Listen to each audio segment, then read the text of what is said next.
Hey there, welcome back to my channel. In this video, we are once again going to be talking about Falcon and the Winter Soldier.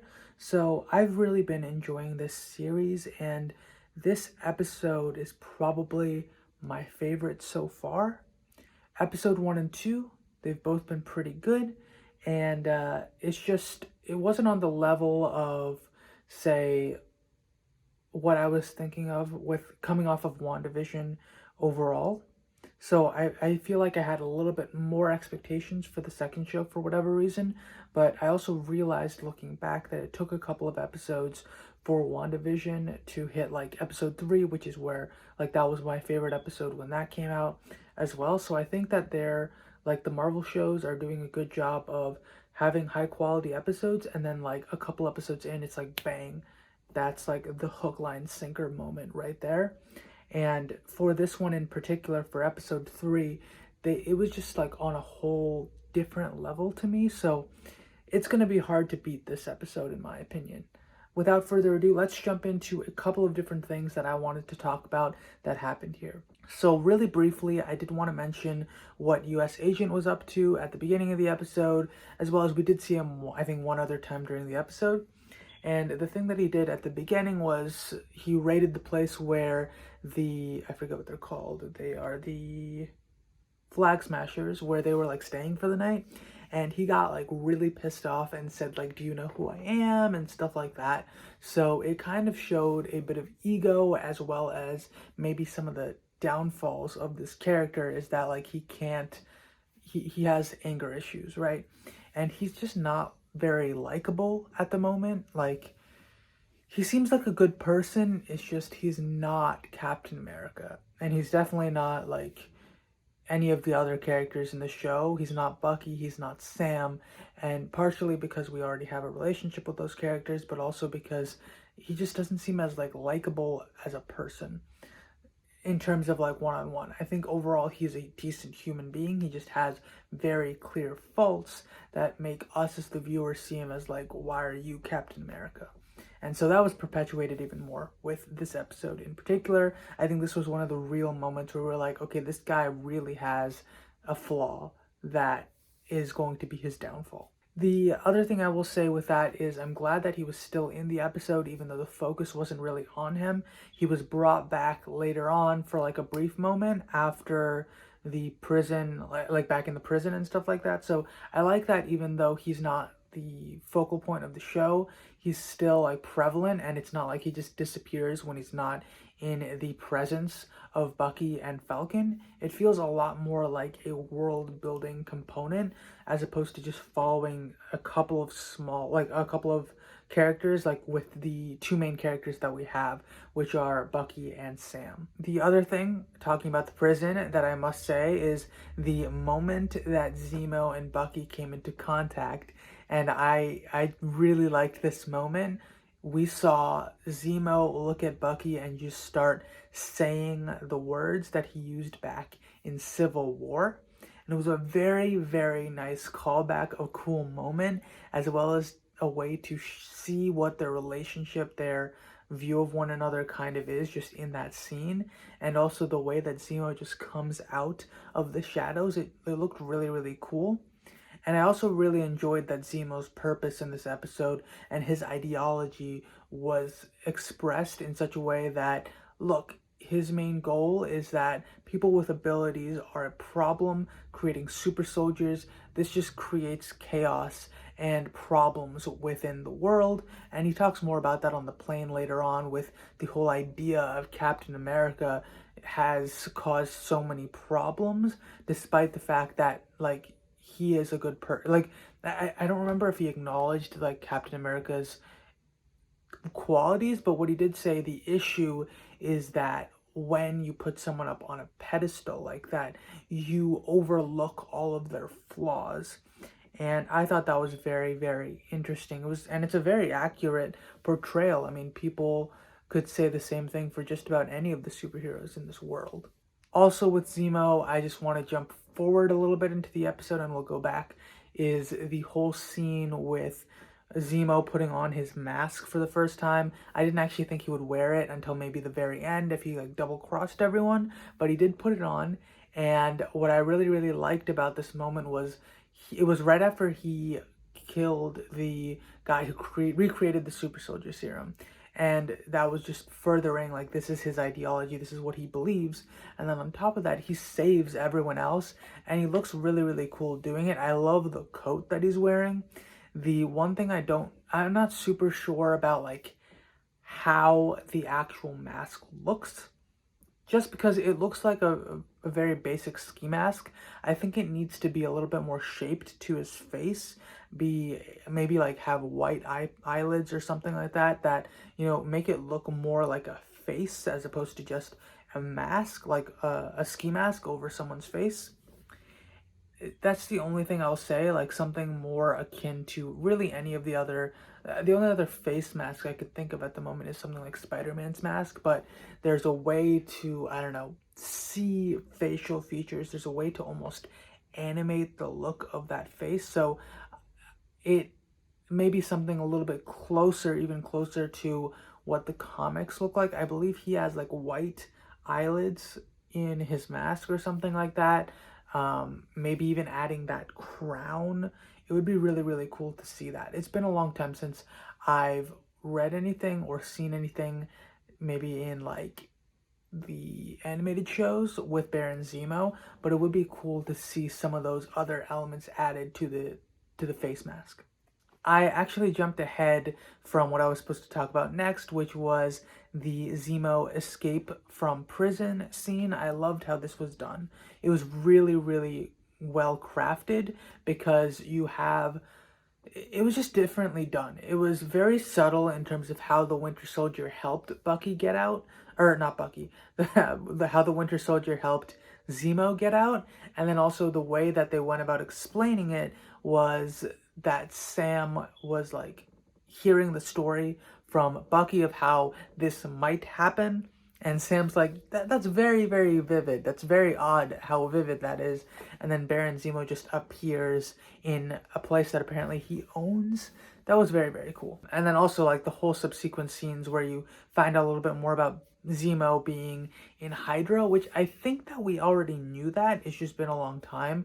So Zemo was a part of Hydra. It's just or his family was. I think he was like a legacy character, basically. Like his grandfather or someone was a big part of Hydra, but his family moved to Sokovia and everything like that.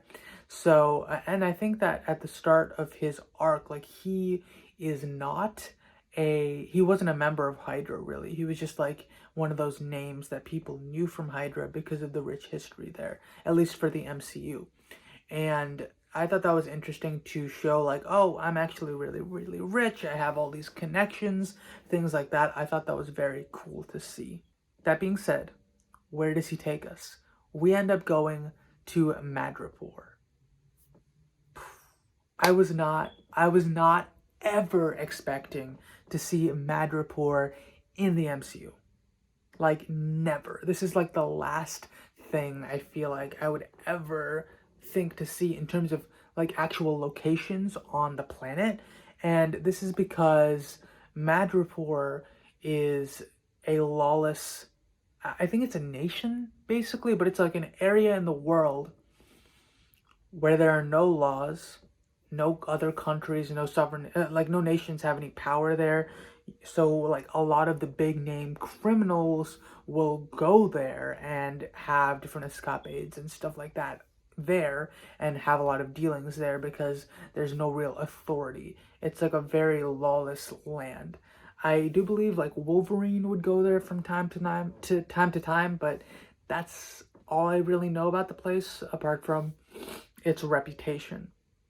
I thought that was a very, very amazing addition to the MCU, and not only that, the portrayal of the place was very, very well done. I don't really know what Madripoor looks like in the comics, but I don't really care because this is such a cool and interesting take on a land without laws. It's just a bunch of people that have power. I think they said they had like Hightown and Lowtown as like the two different categories of places. And there's like a very clear like structure there. It's just very different from a traditional country structure. Not only that, but the whole search for the super soldier serum, things like that, everything that happened in Madripoor for the rest of the episode was very, very, very well done. We have Sharon Carter return to the MCU in this episode. Of course, she seems to have been living there since the blip, right? Or even before that, like ever since Captain America Civil War, she went to Madripoor, and this was a place where she could just go, because if she goes back to the US, she would be arrested on sight for, I believe, stealing Captain America's shield and for giving, what was it, Sam his jetpack as well. I'm surprised that that's actually the case because, again, I feel like the Avengers need to talk more. How did Steve not realize that this was something that happened? Like, how is I don't know. It's very interesting to me because I guess it kind of shows some of the failures of the heroes that we wouldn't have otherwise seen, because you would think that, oh, Sharon's probably doing fine. I mean, Maria Hill ended up doing okay after the fall of S.H.I.E.L.D. So, of course, Sharon's going to be able to find a way out of this. Maybe someone's going to be able to help her out, or maybe she'll go find Nick Fury or whatever. I don't know. It just seemed very, very intriguing to me to see some more of the failures on the part of the heroes. And this is definitely one of them. I mean, this is someone that Steve should have taken the time to figure out, like, how to help, I feel like. That being said, there's also something that I heard, and this was, I never actually watched any videos on any theories or anything for this, but I think I saw like a thumbnail or something where people are saying that Sharon Carter might be the power broker. Now, I don't know if this is the case.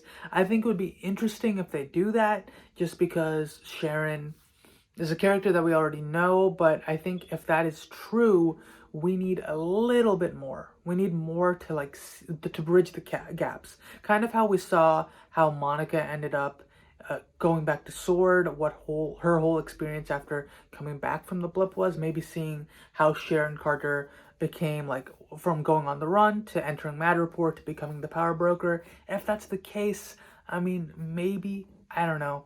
I feel like it's a little bit of a stretch, especially because she wasn't Hydra, she wasn't a bad person.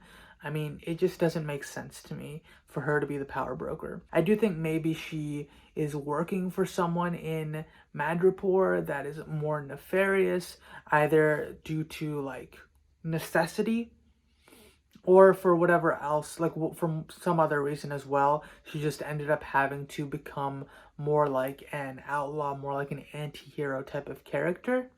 But that's something that we're just going to have to wait and see. So I think that, you know, if she is the power broker, fine, just bridge the gap a little bit more. But also I feel like that is a little bit of a stretch to me, at least from what I've seen so far.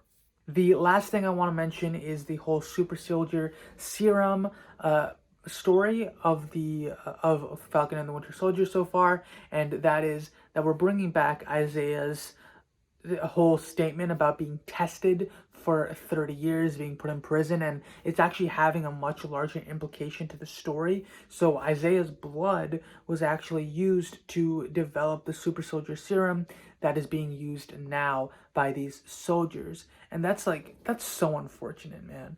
Like, to be imprisoned against your will, for the CIA to do tests on you, to end up having your blood drawn with super soldier serum inside of it, and then on top of that, that's being used to create more super soldiers, and then now that technology, those serums are in the hands of terrorists. Like, that's really, really sad. And I don't know, it just sucks to see that being the way that this story is unfolding. And I like it really much. Like, I really like it from a story perspective because it's so well done. Anyway, that's all I have to say for this episode. I'm really excited to see what is next. I mean, I think that it's going to be really, really cool to see what happens in episode 4 now. and hopefully we do get to see a confrontation between U.S. Agent as well as Bucky and Falcon. I don't think this is going to be the last we see of Sharon Carter. I am curious to know if Baron Zemo is going to stick with the other two for the rest of the story, or if he's going to double cross them at some point. I'm very, very curious. I think maybe at some point he's going to try and kill Bucky just because he is a super soldier. And the one gripe that I have is as Sam mentioned Isaiah in front of Zemo. So what I think is that it's going to end up getting Isaiah killed because of Sam's stupidity in that moment. He shouldn't have mentioned Isaiah in front of Zemo. That's just my opinion. So those are a couple of things I think might happen in the future.